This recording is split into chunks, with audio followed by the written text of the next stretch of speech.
नमस्कार मंडळी. स्वामी समर्थांबद्दल लोकांना काय काय अनुभव येतात, स्वामी कशी स्वतःच्या भक्तांची आणि गरजूंची मदत करतात, हे सगळे अनुभव आपण या व्हिडिओज थ्रू तुमच्यापर्यंत पोहोचवतो. आजची गोष्ट आहे अमृताची. आता पुढचा हा सगळा व्हिडिओ मी तुमच्याशी अमृता म्हणूनच बोलणार आहे. नमस्कार, माझं नाव अमृता. लहानपणापासून आमच्या घरी स्वामींचा खूप जप व्हायचा, त्यांची पूजा व्हायची. आमच्या घरी स्वामींच्या पादुका यायच्या. तसा आमचा परिवार बऱ्यापैकी श्रीमंत होता. 3-4 गाड्या होत्या आमच्याकडे, मोठा बंगला होता. आणि माझं असं व्हायचं की हे आई बाबा या स्वामींच्या मागे का लागतायत? माझ्या आई बाबांनी एवढी मेहनत केली आहे म्हणून आज आमच्याकडे एवढा पैसा आहे. मी जे काही आयुष्य जगते ते त्यांच्या मेहनतीमुळे, आणि मी ब्लेस्ड आहे की मला असे आई बाबा लाभले. मग अशा वेळेला आई बाबांनी कशाला देवबिव या सगळ्या फंदात पडायचं? पण माझी आई मला नेहमी म्हणायची की बाळा, आज नाही तर उद्या, उद्या नाही तर कधी ना कधी एक दिवस असा येईल ज्या दिवशी स्वामी समर्थ स्वतः तुझ्या मदतीला येतील, आणि तेव्हा तुझा विश्वास बसेल की स्वामी समर्थ खरंच आपल्या मदतीला स्वतःहून धावून आले होते. अमृताने तिच्या आईला सांगितलं,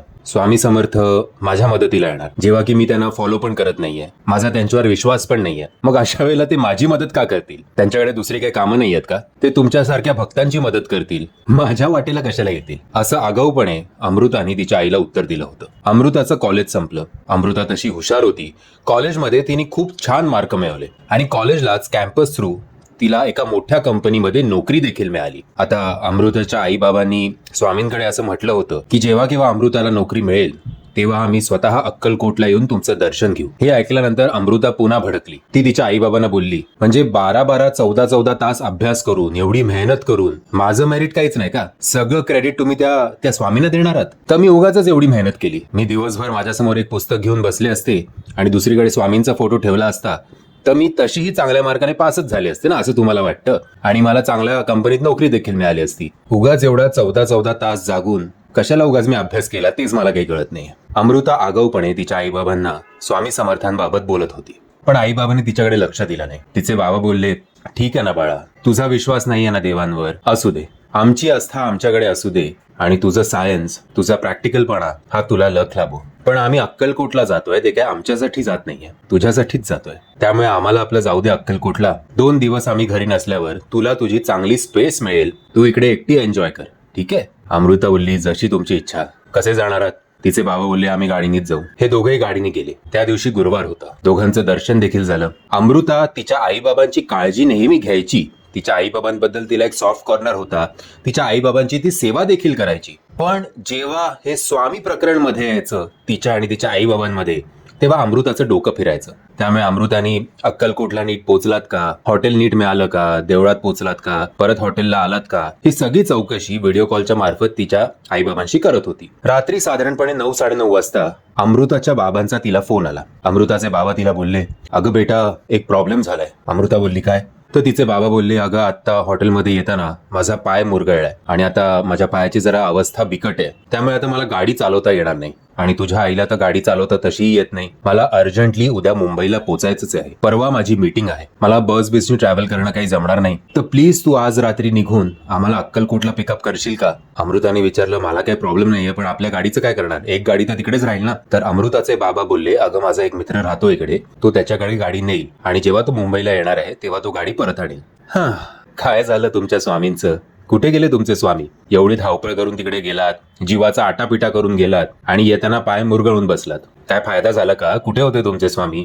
स्वामी तुमच्या मदतीला धावून नाही आले की एवढा आपला भक्त एवढ्या लांब, आपल्या मुलीसाठी ते पण एवढा लांब येतोय, आपल्या दर्शनाला येतोय, मग त्याला सुखरूप घरी जाऊ द्यावं? तर नाही झालं ना, पाय एन्जॉयड. बसा आता बोंबलत, येते मी, काय ऑप्शन आहे दुसरा माझ्याकडे? असं बोलत अमृताने पटापट आटपायला घेतलं. तिने स्वतःची गाडी स्टार्ट केली आणि अक्कलकोटच्या दिशेने रवाना झाली.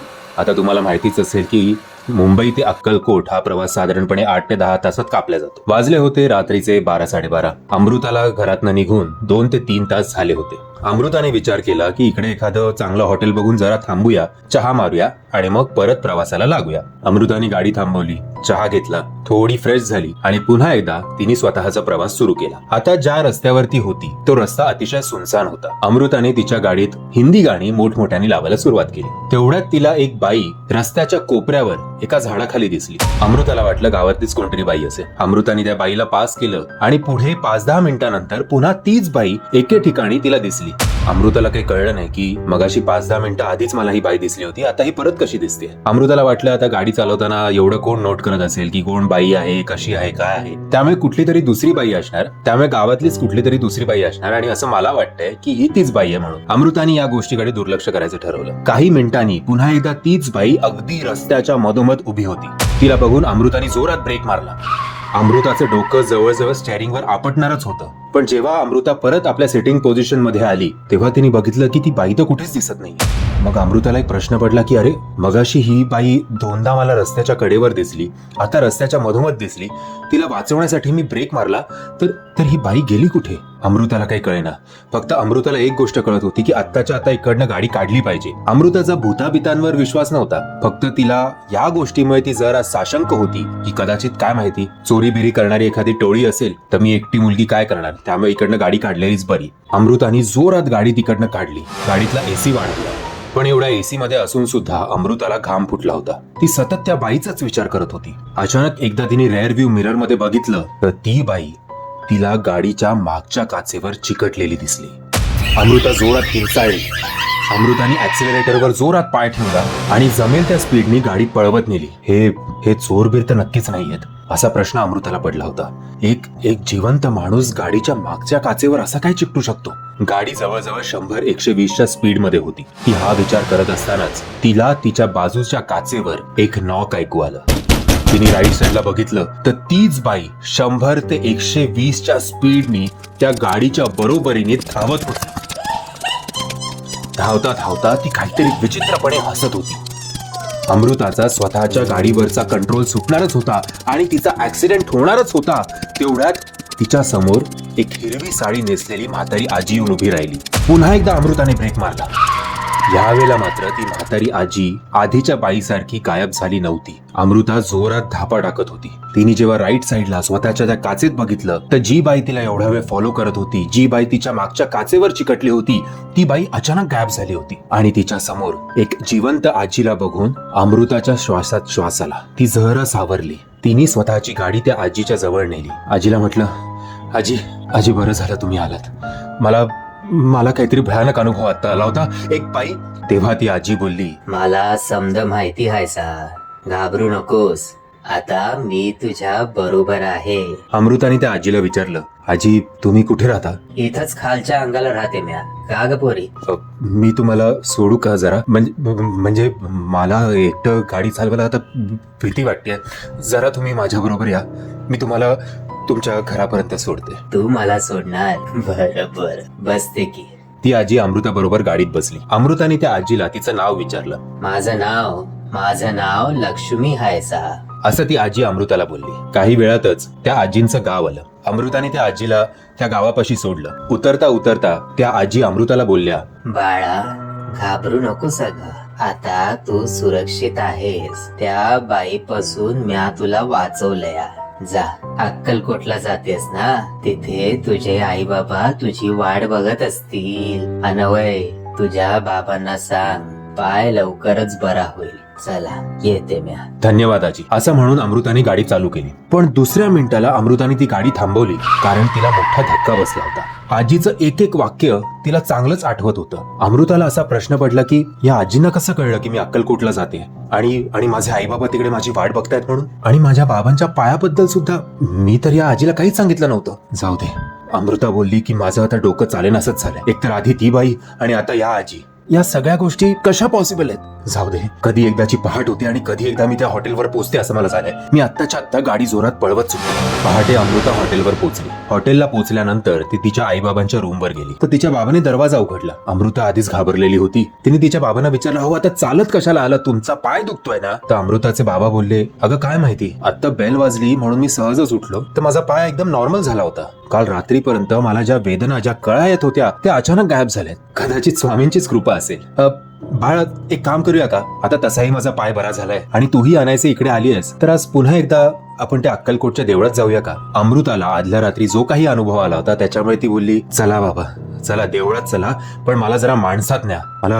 मला एकटं राहून राहून खूप काहीतरी विचित्र वाटतंय. अमृता स्वामींच्या त्या अक्कलकोटच्या मंदिरात पोहोचली. तुम्हाला माहितीच असेल की मंदिरात प्रवेश करण्याआधी आपल्याला अनेक स्टॉल्स दिसतात, ज्या स्टॉल्सवर स्वामींच्या मूर्त्या किंवा उदबत्ती किंवा इतर कुठलं पूजेचं सामान आपल्याला विकत घ्यायचं असेल किंवा स्वामींना कुठला प्रसाद द्यायचा असेल तर ते सगळं आपल्याला त्या स्टॉल्सवर मिळतं. असंच जेव्हा अमृता, तिची आई, तिचे बाबा जेव्हा मंदिराच्या अलीकडच्या स्टॉलमध्ये गेले तेव्हा उजव्या बाजूला असलेल्या एका स्टॉलवर अमृताचं लक्ष गेलं. तिकडचं दृश्य बघून अमृताच्या पायाखालची जमीन सरकली. त्या स्टॉलवर एका म्हाताऱ्या आजीचा फोटो होता आणि तो फोटो नुसता नव्हता तर त्या फोटोला एक हार सुद्धा होता. आणि ती म्हातारी आजी इतर कोणी नाही तर ही तीच आजी होती जिने त्या बाईपासून अमृताला वाचवलं होतं. त्या स्टॉलवर एक मुलगा उभा होता.